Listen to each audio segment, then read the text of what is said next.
La question de ce débat aujourd'hui, c'est l'Europe peut-elle inspirer le monde? Qui peut paraître comme une question un peu provocante parce que l'Europe n'est pas vraiment au mieux de sa forme, elle est plutôt en panne d'inspiration, à commencer pour elle-même, et pas forcément très inspirante pour les autres. Donc je vais faire une très brève introduction assez cafardeuse et pessimiste, en espérant que les invités et les intervenants de ce débat sauront me contredire. Je n'attends que ça. L'Europe est menacée à l'extérieur, elle est moins sûre que jamais de la solidarité transatlantique. Elle se retrouve aux prises avec les grandes puissances internationales, la Chine, la Russie, les États-Unis, l'Inde, qui ne croient pas au multilatéralisme et qui ne marche qu'au rapport de force.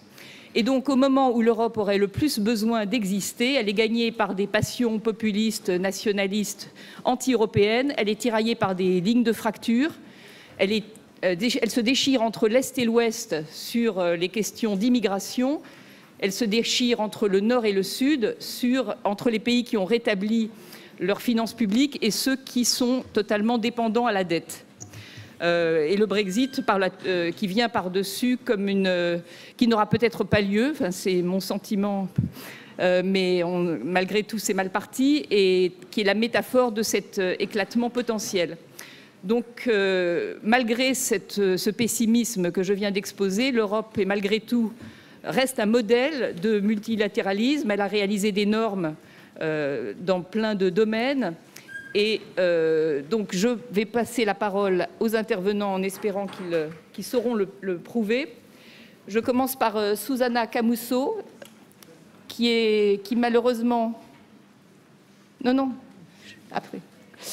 Qui est malheureusement qui parle un français magnifique et avec un très bel accent italien, mais qui ne veut pas parler en français, donc on aura les écouteurs quand elle interviendra, qui est une grande figure du syndicalisme en Italie.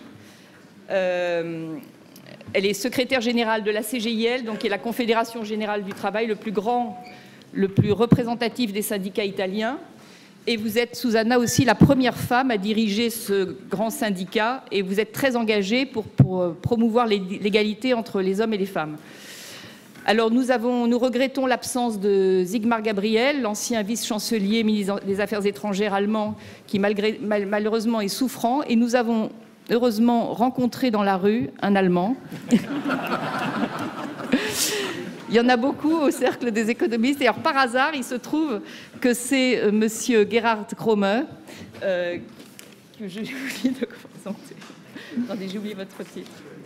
Voilà, c'est ça. Vous êtes ancien président du conseil de surveillance de Siemens. Donc, par hasard, dans la rue, on vous a trouvé, vous. Hein. Co-président du groupe de la banque DDO BHF, le plus grand groupe bancaire européen, et surtout un des principaux artisans du dialogue franco-allemand. Décidément, à Aix, il y a des gens formidables dans les rues.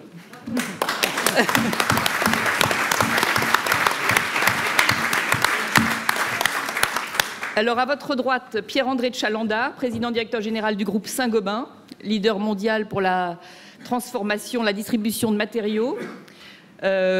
Pour moi, vous êtes devenu une star de cinéma récemment, puisque je vous ai vu dans le film de mes amis Romain Goupil et Danny Cohn-Bendit, qui est passé à la télévision et présenté à Cannes, La traversée de la France, où vous êtes interviewé et vous argumentez dans le film que vous êtes pour une Europe puissante et une mondialisation régulée, et pour les taxes qui imposent des progrès technologiques et moins de consommation parfois quand il s'agit de produits polluants. Ah non, il est à mon côté. À mon voisin de droite, Ross McInnes. Vous êtes franco-australien, président du conseil d'administration de Safran, groupe international de haute technologie dans les domaines de l'aéronautique, de l'espace et de la défense. Et vous allez nous parler de la nécessité de la défense européenne. Et enfin, la brillante Hélène Ray, économiste du Cercle des économistes et professeure à la London Business School, qui va nous présenter ce débat. Merci beaucoup Marion. Bonjour à tous. Alors je vais commencer en retournant aux sources. Jean Monnet, dans son discours au Conseil national de la Résistance en 1943, déclarait « Il n'y aura pas de paix en Europe si les États se reconstituent sur une base de souveraineté nationale, avec ce que cela entraîne de politiques de prestige et de protection économique.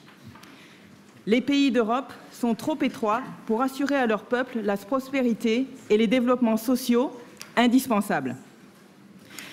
La création de la Communauté européenne du charbon et de l'acier, qui est l'ancêtre de l'Union européenne, est de ce point de vue-là un moment inspirant, on pourrait presque dire un moment visionnaire, car elle intervient à un moment où l'Europe, qui était vraiment déchirée par les guerres, décide que l'Europe doit construire un futur commun.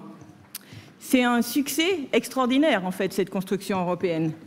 L'Union a maintenant 511 millions de citoyens.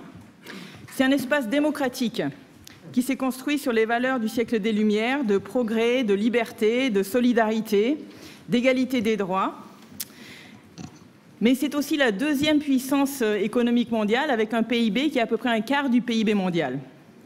Donc Marion, j'espère que ça répond à la cafardisation dont tu as parlé. Mais néanmoins, laissez-moi vite mettre le bémol, les vieux démons nationalistes et xénophobes, qui étaient si craints par Jean Monnet, ne sont jamais loin. Et en ce moment, ils sont attisés de façon forte par une collection de politiciens d'extrême droite et xénophobes, populistes, tels que Orban, Salvini, Trump, Le Pen, Poutine, Farage, et j'en passe. Face à ces vents adverses, l'Europe doit régler les problèmes urgents qui nourrissent les forces qui militent contre le multilatéralisme.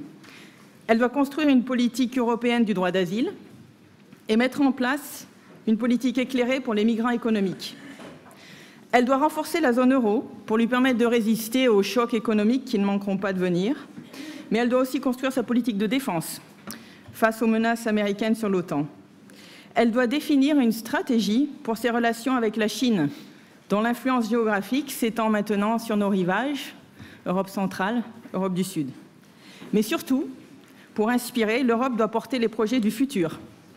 Changement climatique et transition énergétique, découverte et maîtrise des nouvelles technologies et adaptation de la société aux nouvelles formes de travail par l'éducation et la formation permanente. Pour rendre ces projets qui devraient inspirer les citoyens européens et du monde, l'Europe doit peser de tout son poids économique, qui est grand, dans les négociations multilatérales, pour que les normes, les régulations, les traités, les jurisprudences soient d'inspiration européenne. L'Europe doit avoir un programme ambitieux de développement technologique, de recherche et d'éducation inclusive. C'est une des voies par laquelle les valeurs européennes pourront perdurer, transformer la globalisation et inspirer le monde. Mais je suis sûre que nos panélistes en trouveront beaucoup d'autres. En tout cas, j'espère. Merci.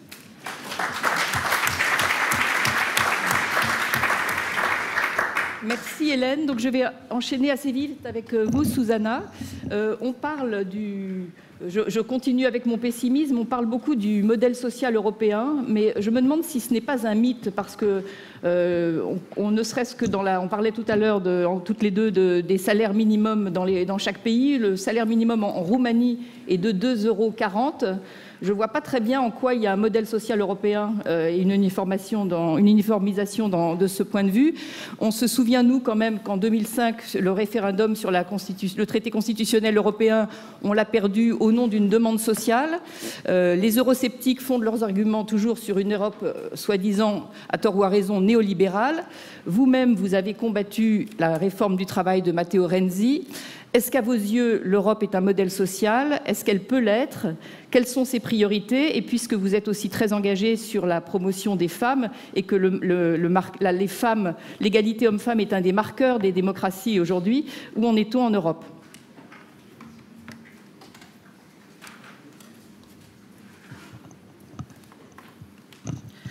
Buongiorno a tutte e a tutti. Si potrebbero dire molte cose sul modello sociale europeo, lo si può prendere da molti versanti. Si potrebbe dire ottimisticamente che la Commissione europea ha recentemente approvato il cosiddetto pilastro sociale e quindi sta occupandosi di un'Europa sociale. Io vorrei prenderla da un solo punto di vista, quello di cui non si parla mai, e cioè la divisione del reddito tra lavoro, capitale e finanza dentro l'Europa e le distanze che sono cresciute, perché la percezione nel nostro paese, ma in realtà in tutta Europa, che l'Europa sia il problema e non la soluzione, deriva fondamentalmente dal fatto che il processo di convergenza è un processo che si è drammaticamente interrotto.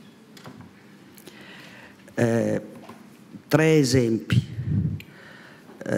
Quasi tutta l'Europa, non tutta, ma quasi tutta l'Europa ha il salario minimo.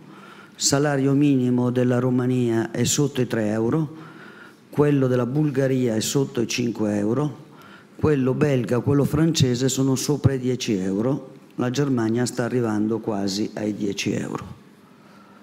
E questo vuol dire che, essendo un principio fondamentale dell'Europa quello della libera circolazione, nella libera circolazione circolano anche ovviamente i lavoratori che nel momento in cui portano con sé condizioni differenti rappresentano un punto di dumping tra i lavoratori stessi. È una delle questioni che riguarda norme europee, penso alla Bolkestein e normative successive, e quindi è come i lavoratori vedano i lavoratori di altri paesi come una concorrenza sleale nei loro confronti. Secondo esempio, all'interno di una singola impresa la differenza retributiva tra un amministratore delegato, un alto dirigente e un lavoratore supera le 400 volte. Questo è un differenziale sempre più insopportabile, perché non vi è alcuna misura della qualità del lavoro che possa giustificare una differenza così alta tra le cariche dirigenziali e i lavoratori e le lavoratrici di quell'azienda. Terzo elemento, la retribuzione degli uomini e la retribuzione delle donne si vanno allontanando invece che convergere. Il differenziale medio europeo viene inteso intorno al 15%, è sempre di più un differenziale non dato dalla misura del lavoro delle persone, ma sempre più determinato da una sequenza di pregiudizi che iniziano con l'avvio delle carriere. Anche qui faccio un esempio. Studi italiani dicono che presi 2 laureati, uno maschio e uno femmina, che iniziano a lavorare nello stesso periodo, a 1 anno dall'inizio del lavoro avranno già una differenza retributiva. E siccome succede sistematicamente per tutti gli uomini e per tutte le donne, quello è un tempo che dice che è la prevalenza. Allora il tema dell'Europa sociale non può essere solo l'Europa di alcune politiche sociali. Il problema è quale Europa della convergenza e della far convergere e ridurre quelli che sono i divari, cioè in verità bisognerebbe dire che la libertà di circolazione delle persone in Europa non può avere caratteristiche differenti dalla libera circolazione delle merci. L'Europa protegge e garantisce in tutti i modi la libera circolazione delle merci, frappone ostacoli alla libera circolazione delle persone. Parlo innanzitutto delle persone che lavorano, essendo attraversata, poi so che parleremo di rifugiati e di migrazioni, ma bisogna ricordarsi che noi siamo attraversati da un grande fenomeno migratorio interno all'Europa e interno alla comunità. E quelle migrazioni interne all'Europa e interne alla comunità misurano la differenza e la distanza in ragione delle differenze di trattamento che hanno sulle prospettive e sulle condizioni di lavoro. E o quel processo tende a convergere o la misura e l'orientamento delle persone è quello dell'inquietudine rispetto a un'Europa che non corrisponde alle promesse.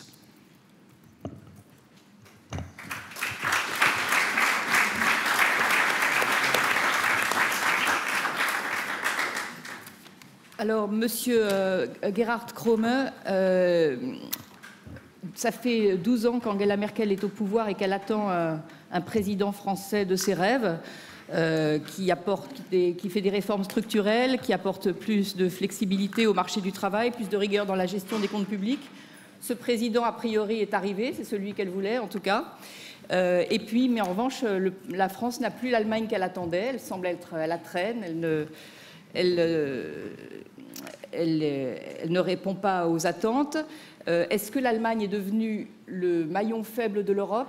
Est-ce que Donald Trump, pour une fois, n'a pas raison quand il critique l'Allemagne et qu'il critique l'excédent budgétaire allemand et la faiblesse de l'engagement allemand en matière de défense? Bref, qu'est-ce que l'Allemagne attend de l'Europe? Qu'est-ce qu'elle espère de l'Europe? Est-ce qu'elle croit en l'Europe? Et qu'est-ce qu'elle peut faire? Est-ce qu'elle est vraiment prête à jouer le jeu du franco-allemand et de l'Europe? C'était plusieurs questions et quelques remarques que vous avez fait. D'abord, premièrement, tous qui me connaissent eh bien, voient que ce n'est pas Sigmar Gabriel qui est ici. Il y a plusieurs différences, aussi physiques. Et naturellement, quand on m'a prié ce matin de remplacer Sigmar Gabriel, c'était premièrement un grand honneur, un plaisir, et deuxièmement aussi, eh bien, comme je suis un ancien là, des rencontres à Daix, et bien naturellement j'ai dit tout de suite oui. Quelques-uns ici dans la salle ont déjà vu et su que j'ai plusieurs fois dans le passé été dans un panel et j'étais un peu l'allemand des références et j'ai voulu passer le flambeau à quelqu'un d'autre. Malheureusement, eh bien, la réalité m'a rattrapé, donc je suis une fois de plus ici. Pour répondre à votre question, en effet, vu du côté d'Allemagne, on a attendu pendant pas mal de temps et l'ironie de l'histoire, maintenant la France dit présent et l'Allemagne n'est pas présent, pas pour le moment, donc je ne suis pas trop inquiet que la situation en Allemagne sur le plan politique est très stable. Ils ont des problèmes avec l'immigration, on peut en revenir là-dessus. Tout le reste, je dirais même le populisme qui est là, qui est partout, mais en Allemagne, dans son ensemble, il est très maîtrisé comparé à d'autres pays. Donc pour commencer avec quelques remarques, je suis un Européen optimiste et convaincu. Et quand j'entends tout ce qu'on dit à gauche et à droite sur l'européisme, le fait que l'Europe a des problèmes, est-ce que l'euro, est-ce que l'Europe, est-ce que ça va continuer? Croyez-moi, quand on voit l'histoire de l'Europe, et vous avez très bien cité Jean Monnet en 1943, il faut se souvenir, c'était pas en 1948 ou c'est pas en 1952, c'était en 1943 où il a vraiment déjà eu cette vision et finalement, heureusement, il a eu raison et nous sommes en train de travailler là-dessus partout, la Commission, les gouvernements, tout le monde travaille là-dessus. Naturellement, l'Europe, c'est un progrès et quand on est en train de faire de l'alpinisme et on voit la hauteur à laquelle on veut arriver, on marche et après 3 heures on regarde encore et on se dit mon Dieu, on n'a pas fait de progrès. Quand on regarde derrière soi, on voit que mon Dieu,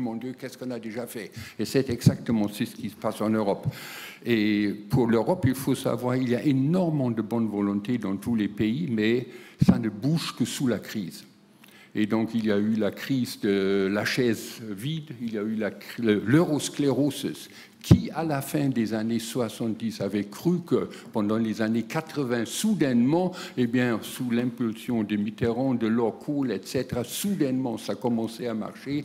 Maastricht, finalement, le traité de Lisbonne, etc., tout ça, donc, soudainement, ça a marché et ça va réarriver pour plusieurs raisons. Donc, premièrement, ça ne bouge que sous la pression. Donc, il y avait la chaise vide, il y avait la pression soviétique, il y a eu la crise financière, maintenant il y a Trump, et tout ça naturellement arrive à un moment où il y a énormément de problèmes partout. Il y a le Brexit, il y a le Moyen-Orient, il y a la mondialisation, la digitalisation, il y a le populisme, la peur, je crois, un des problèmes majeurs auxquels nous sommes confrontés.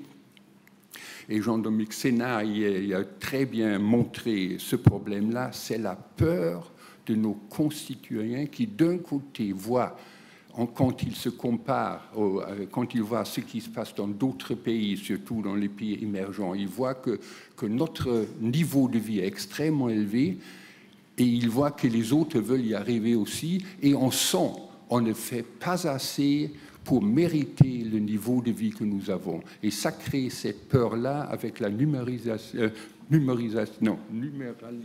comment est-ce qu'on dit? Je dis digitalisation, donc ça facilite les choses, et la globalisation, donc il y a une peur, et à nous tous, les élites, on ne peut pas dire les politiques, c'est nous. Si les élites n'arrivent pas à convaincre notre population que malgré tous les dangers à l'extérieur, à l'intérieur, finalement, avec l'Europe, ils ont une chance inouïe d'avoir un train de vie qu'ils n'auront pas sans. Et si on n'arrive pas à les convaincre, ça sera un vrai problème. Mais là, je suis relativement optimiste parce qu'on a vu tout ça pendant les 50 dernières années. Et je ne crois pas qu'il faut être pessimiste. Maintenant, laissez-moi revenir sur deux questions qui ont été déjà mentionnées, la défense, l'immigration, etc. L'Europe se fait sur le principe suivant, la solidarité et la solidité. Naturellement, pour des raisons qui sont dans la culture des pays, les Nordiques regardent plus la solidité, dans d'autres pays, on regarde plus la solidarité. Il faut voir les deux, c'est exactement notre problème européen auquel il faut trouver une solution. Et c'est pas facile. Et dans le passé, et c'est la raison, c'est un peu dommage que l'Allemagne, en ce moment, n'est pas capable de répondre aux propositions de M. Macron. Dans le passé, il y avait toujours des projets franco-allemands qui, après longue discussion avec le Nord et le Sud, ont été une base pour une politique qui a mis l'Europe sur la bonne voie. Et ça va revenir, et quand on se pose la question pourquoi, si les deux mettent quelque chose sur la table, c'est déjà un compromis. C'est déjà un compromis dans lequel les différents aspects culturels en Europe du Nord et du Sud sont déjà là. Donc 80% du compromis est déjà là. Maintenant, naturellement, il faut intégrer les pays de l'Europe de l'Est, les pays du Sud, les pays, etc. Mais finalement, ça, c'est une très bonne solution. Et là, excusez-moi, il faut que je vous presse un petit peu. D'accord. Eh bien, vous avez fait, comment dirais-je, une faute de m'inviter, parce que quand je commence à parler, je suis tellement convaincu que l'Europe, c'est exactement ce qu'il nous faut, que j'en pourrais parler des heures. Hein. Alors, je vais...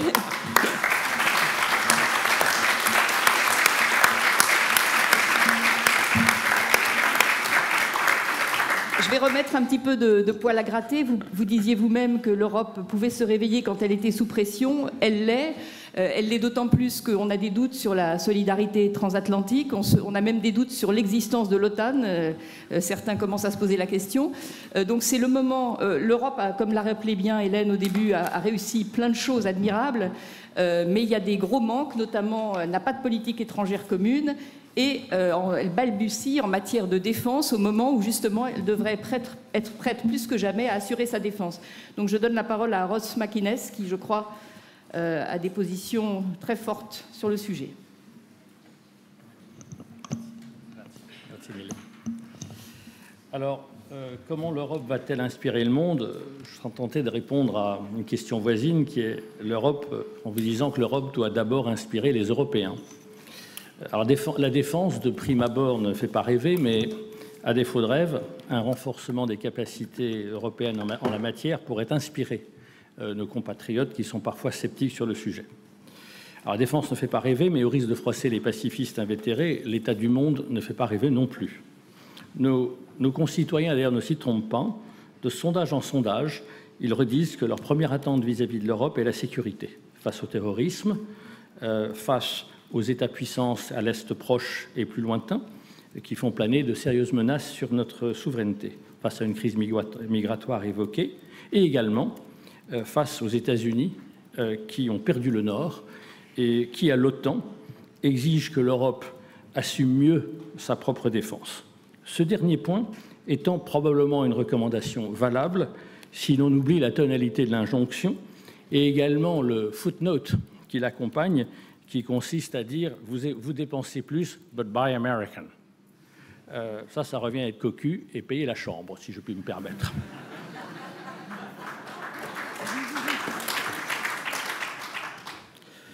Après l'Europe sans frontières, après l'Europe de la monnaie unique, après l'Europe des multiples avantages évoqués par Dominique Sénard hier, l'Europe de la défense, elle, doit prendre corps. Il faut le dire franchement, la défense européenne n'est pas encore à la hauteur.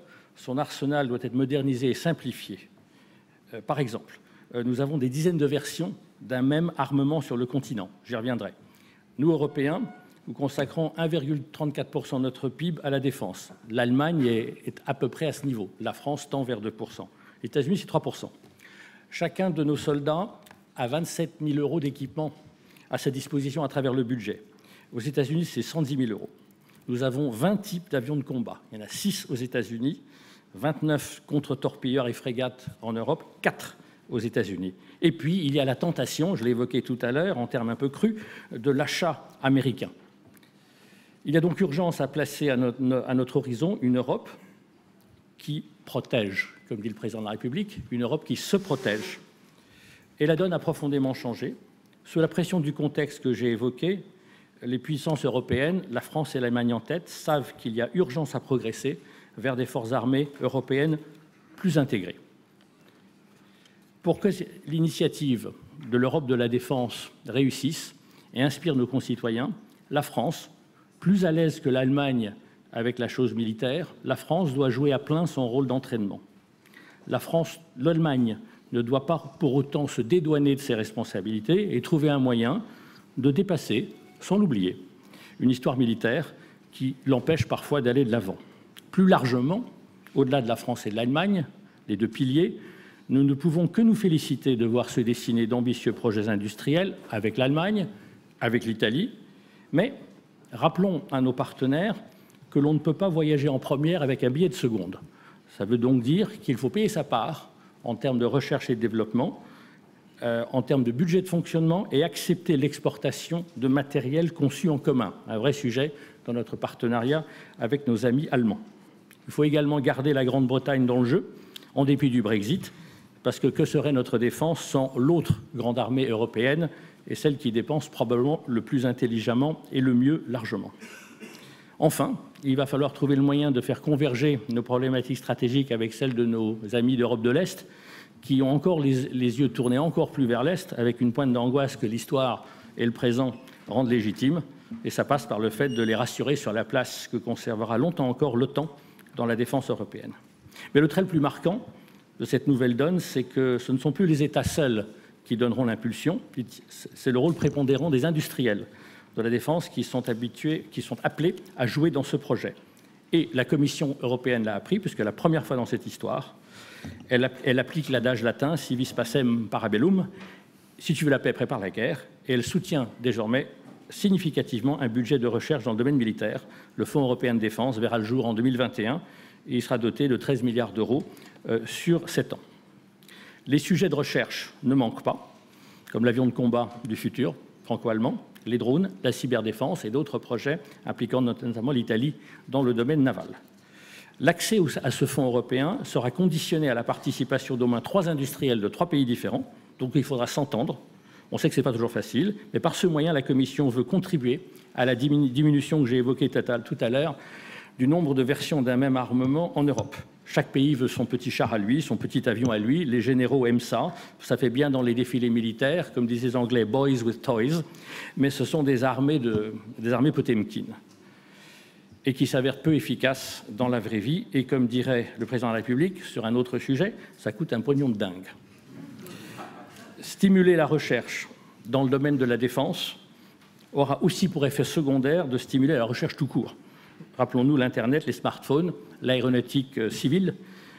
Combien d'innovations qui ont transformé notre vie trouvent-elles leur source dans des recherches militaires?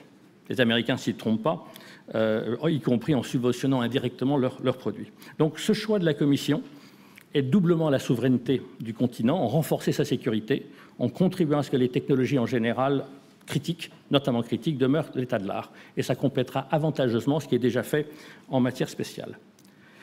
J'ai commencé en évoquant le rêve. Je voudrais terminer pareillement. L'Union européenne telle qu'elle est peut générer de l'impatience, Gerhard l'a évoqué, mais n'oublions pas la beauté de ce projet, la grandeur de ses libertés, de nos libertés, la fragilité également de cette fédération où circulent librement 500 millions d'hommes et de femmes. Un rêve, malheureusement, ça se protège, et ça se protège par les armes.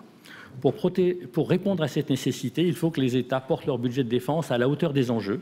Et pour cela, n'en déplaise peut-être à ma voisine à ma droite, ils devront en tenir à une certaine discipline budgétaire, accepter des choix politiques difficiles. Soyons des États régaliens et non régaleurs, distributeurs passifs d'aide sociale. Soyons des États prêts à intervenir, mais pas interventionnistes, protecteurs, mais pas protectionnistes.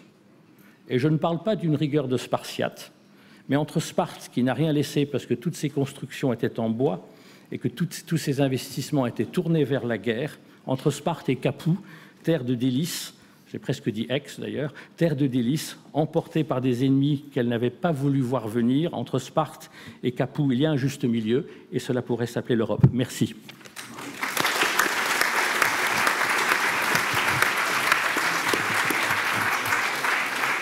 Alors, comme vous disiez, Ross, les États ne nous font pas toujours rêver, mais en revanche, est-ce que les entreprises, peut-être, peuvent supplanter aux États dans la construction de l'Union européenne?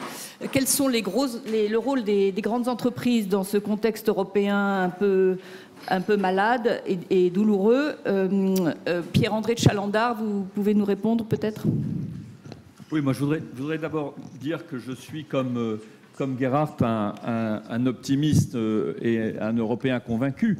Optimiste parce que tout entrepreneur est optimiste et Européen convaincu. Mais j'avoue que cet optimiste aujourd'hui, il est quand même pas mal mis à mal et que je suis frappé et je suis inquiet. Je trouve qu'il y a des sources d'inquiétude dans notre monde aujourd'hui qui sont particulièrement fortes.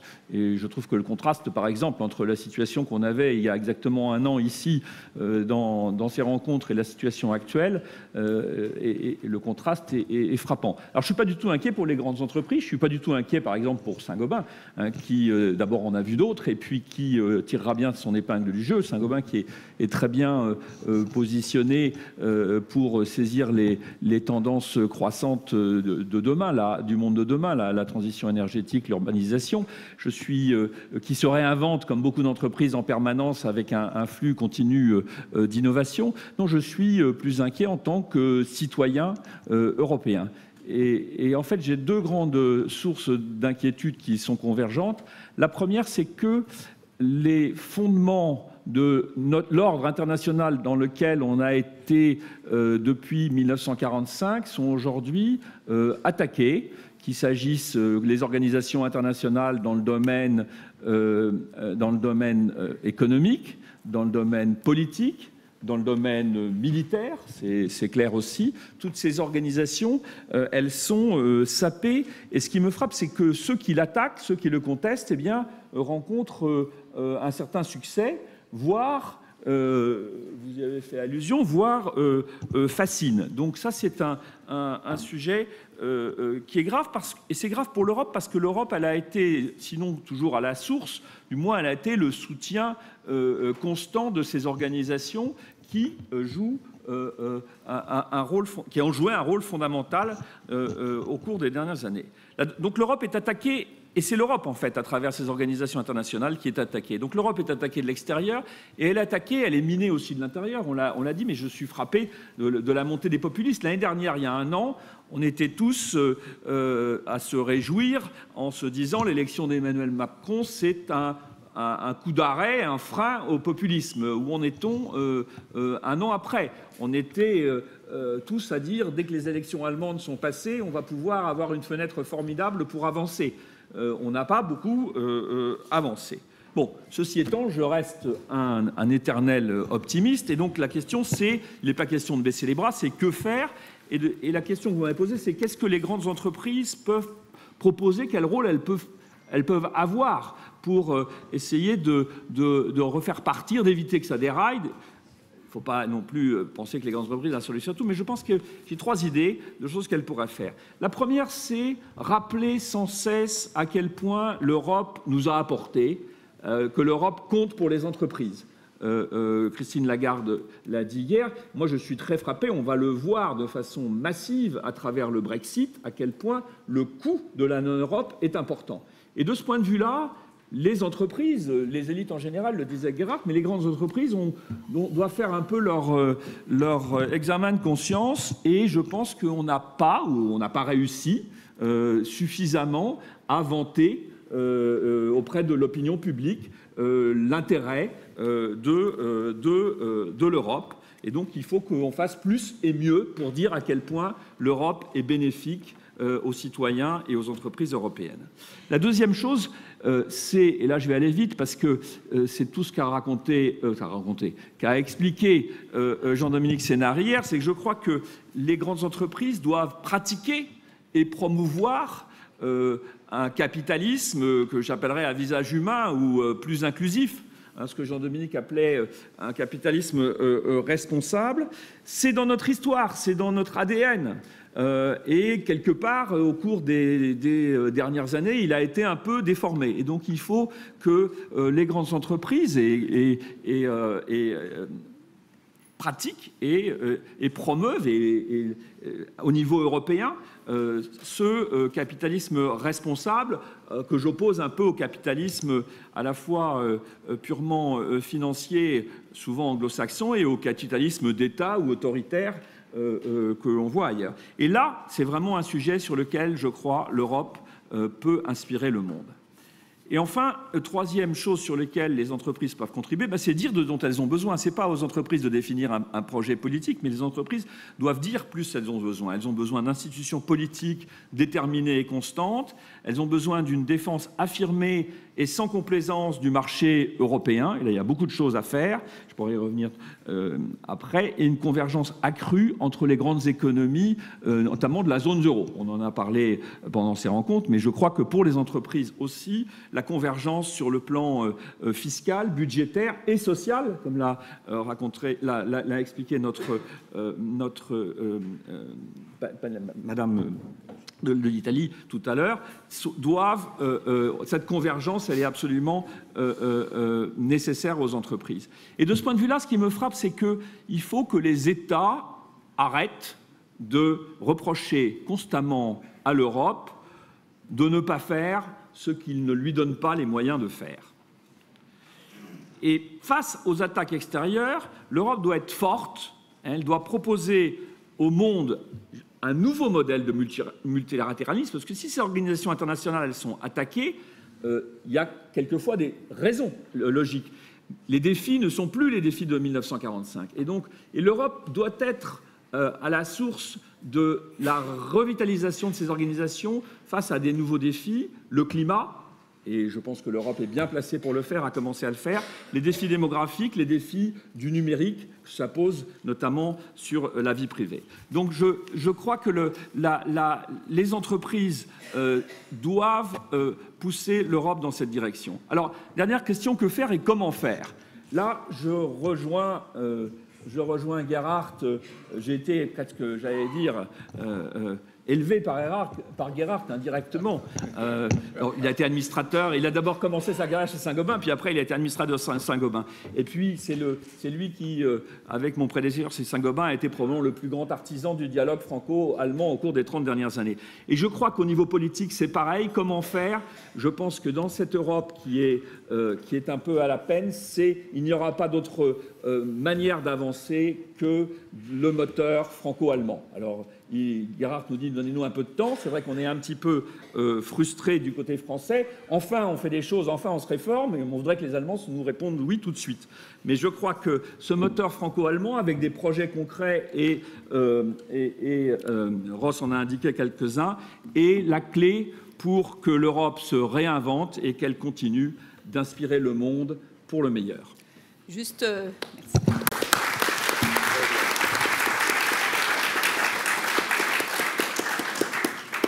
Avant de vous laisser poser quelques questions, il se trouve qu'il y a un pays qui concentre tous les éléments de la crise européenne, c'est l'Italie. Et de même qu'on a un Allemand de service, on a une Italienne de service. Donc je me permets de me tourner vers vous, Susanna.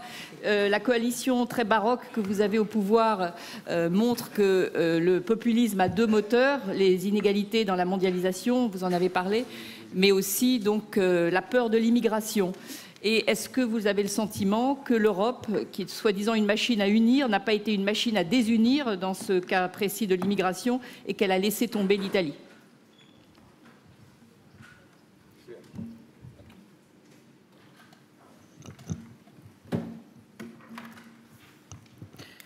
La risposta è semplice, sì. L'Europa ha evitato di trovare e di costruire una soluzione che unificasse i 28 paesi rispetto a questo tema. Ha evitato di pensare, di ragionare sul fatto che le migrazioni sono quelle che provengono da sud, ma le migrazioni sono quelle che attraversano l'Europa. Faccio anche qui un esempio numerico per capirsi. I giovani italiani che sono andati all'estero sono più dei migranti che sono arrivati in Italia. Questo quando si parla, come dire, delle invasioni e così via.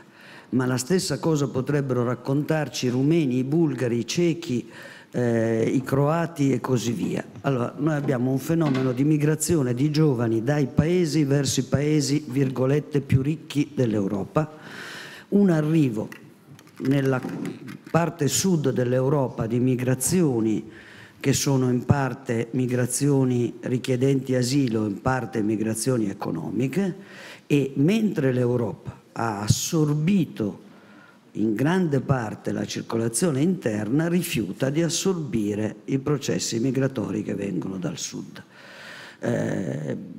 Tutti gli accordi che sono stati fatti, penso agli accordi sul collocamento dei rifugiati tra i paesi europei, non vengono rispettati, i muri si sono alzati, le frontiere si sono richiuse, il filo spinato è ricomparso nel paesaggio europeo.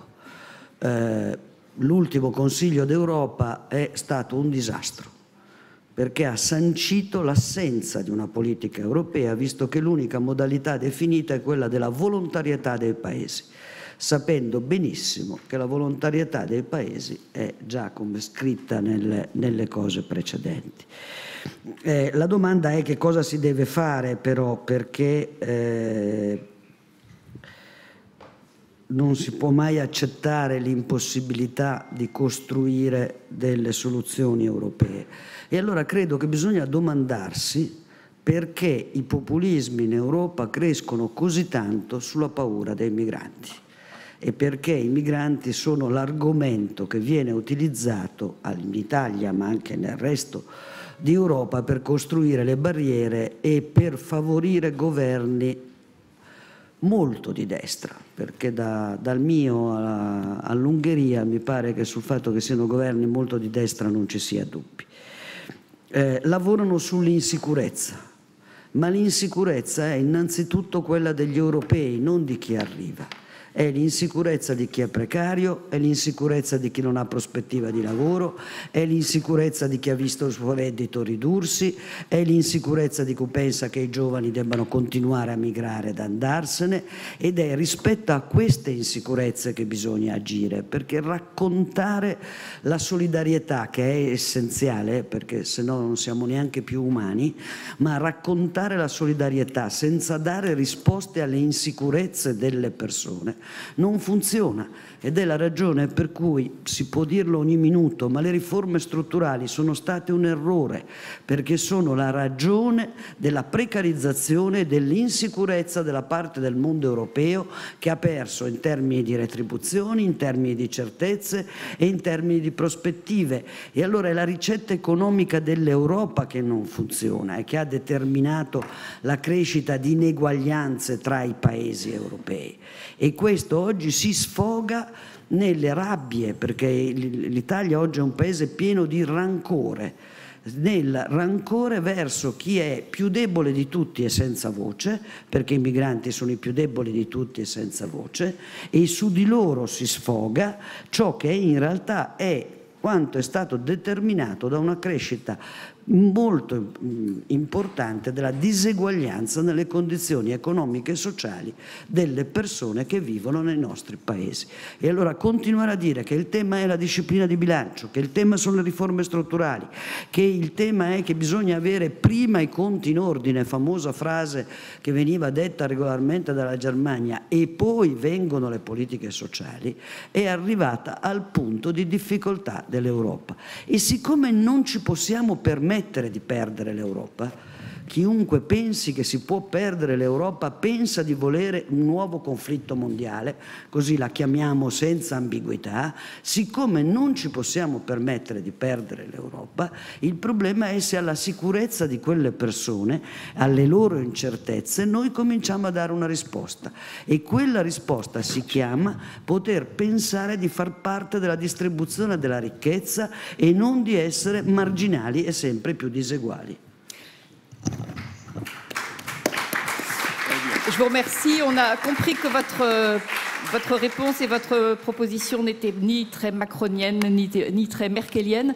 Est-ce que peut-être il y a une question ou deux dans la salle avant qu'on s'arrête?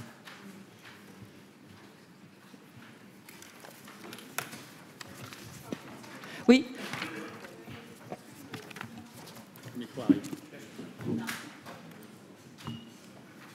J'avais une question. J'avais une question concernant, du coup, j'ai compris les mesures que vous pronostiquez pour l'Europe, mais j'ai du mal à comprendre concrètement comment c'est possible si les sociétés des différents pays qui constituent l'Europe se sentent pas concernés, enfin se sentent pas intégrés dans l'Europe et il n'y a pas vraiment d'identité et je vois pas du coup comment ce serait applicable concrètement en fait. Qui veut répondre, Monsieur Tchalanda, peut-être? Je n'ai pas compris la question. J'ai pas compris la question. Oui, excusez-moi, j'ai mal entendu la question. Il faut parler un peu plus fort, on entend mal la question. Ok. Oui, ma question c'était du coup comment on peut appliquer du coup les mesures que vous proposez pour l'Europe, comment vous pouvez les mettre en œuvre si les sociétés qui constituent l'Europe ne s'en sentent pas intégrées et partie prenante de l'Europe. Je crois que de l'Union européenne. Madame Camusso avait donné une réponse, mais peut-être Monsieur Tchalanda. Les sociétés, vous voulez dire les entreprises? Non, les différentes, les pays. Les pays, voilà. Je pense qu'on a un gros sujet, c'est ce que j'ai voulu dire. On a un gros sujet aujourd'hui de déconnexion entre les élites au sens large et les sentiments de la population. Alors ça, et on est tous un peu responsables là-dessus. Il y a un décalage d'abord entre un certain nombre de perceptions et un certain nombre de réalités. Et je pense on n'a pas. Alors normalement, c'est essentiellement le rôle des politiques, mais je pense que c'est le rôle aussi de l'ensemble des élites de mieux faire comprendre les réalités, de s'amender sur un certain nombre de sujets. Et qu'il y a effectivement, comme on l'a vu, il y a besoin d'une reconnexion. Et donc, la pédagogie me paraît un élément fondamental. Je crois qu'il y a une autre question, là, monsieur. Attendez, non, il y a monsieur là, qui a le micro. Oui, moi j'ai plutôt une petite observation. Je ne suis pas européen, je suis brésilien. Je trouve un peu pessimiste comme ça, les Européens, avec vos histoires. On est des enfants gâtés, en fait. Il y a plusieurs manières d'inspirer le monde et il y a plusieurs manières de vous inspirer. Regardez, déjà, vous avez 4 équipes en demi-finale de la Coupe du Monde. Ouais. Donc, il y a quand même, c'est quand même quelque la coupe chose. Du monde se joue à Moscou, c'est pas forcément évidemment que ce n'est pas tout. Mais bon, moi je viens d'un pays fédératif, 27 États, bon, c'est à peu près le même genre de difficulté. Vous croyez que c'est facile de gérer 27 gouverneurs qui demandent des subventions budgétaires à un État fédéral, à gérer un État fédéral avec un budget qui doit satisfaire 220 millions de gens? C'est très compliqué aussi. Donc un modèle social... peut-être un modèle de défense, évidemment un projet budgétaire commun, évidemment comment faire en sorte que la monnaie commune C'est une question, attendez, est-ce que vous posez une question? Donc moi je dis, pourquoi êtes-vous aussi pessimiste alors qu'évidemment la crise a accentué des problèmes, évidemment les problèmes sociaux... Pas si pessimiste que ça. On n'est pas pessimiste, on est inquiet et optimiste. Voilà. Vous êtes inquiet et optimiste. Madame là-bas, oui. Bon. Merci pour le témoignage. La ricetta ce l'ha data lui, Stato federale. No, Calypso.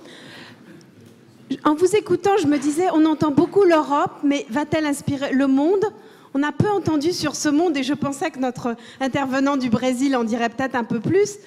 Mais après tout, quand on demande peut-on inspirer le monde, est-ce qu'il ne faut pas se demander bien, comment le monde nous perçoit-il? Et est-ce qu'il n'y a pas un danger d'oublier en tout cas le passé qui inspire aujourd'hui la façon dont le monde nous perçoit, parfois avec indifférence, parce qu'après tout, on a cette petite Europe qui décline gentiment, mais aussi avec cette mémoire de notre façon d'être des donneurs de leçons avec la mission civilisatrice du passé. Alors, et quand moi je me balade dans le monde, eh bien j'entends en Afrique ou en Amérique latine ou en Asie, il y a toujours cet écho. Et la question qu'on me pose du reste du monde, c'est de se demander si les Européens sont capables d'inspirer le monde sans être ni des donneurs de leçons, ni d'imposer des normes grâce à notre puissance économique, qui, comme Marion le disait dès le départ, reste toujours très grande. Mais c'est là le pessimisme. Le pessimisme est de dire on n'est peut-être pas capable de transformer notre puissance qui reste très grande en une façon d'inspirer le monde humble plutôt qu'arrogante. C'est exact, et nous avons un franco-australien qui est tout désigné, je pense, pour répondre à cette question. Après l'allemand de service, l'australien de service, Gerhardt, ça nous arrive tous, et Madame Camusso aussi, italienne de service. Vous avez entièrement raison de poser la question. Cela dit, moi je constate en Australie et ailleurs que l'Europe est au contraire très admirée. Je signale que les immigrés, ils ne veulent pas aller au Nigeria, hein, ils montent vers le nord, pas vers le sud. Donc l'Europe est extrêmement admirée, son modèle social, tout le monde cherche à le répliquer. Le Obamacare, dont on a parlé, est quand même inspiré par le Beveridge Report de 1945 au Royaume-Uni et la sécurité sociale de Jeannet. Notre soft power est également admiré et imité. Donc, et quant à notre arrogance par rapport à l'arrogance des États-Unis, je trouve que nous sommes petits joueurs. Il faut dire que c'est champion de toute catégorie en ce moment. Et finalement, en ce qui concerne imposer les normes, et moi je trouve très sain, dans l'intérêt notamment de l'écologie, que l'Europe pousse pour que les externalités trouvent un marché, un coût de la pollution, un coût du CO2. Et je suis plutôt fier. Et je vois Pierre-André souhaitera certainement compléter, mais je suis administrateur d'Engie et je trouve également remarquable sur des entreprises européennes qui poussent dans ce sens-là. Donc nos normes sociales et environnementales, et là je pense que Mme Camusso ne me contredira pas, doivent être une source d'inspiration. Ce n'est pas de l'arrogance. Pierre-André.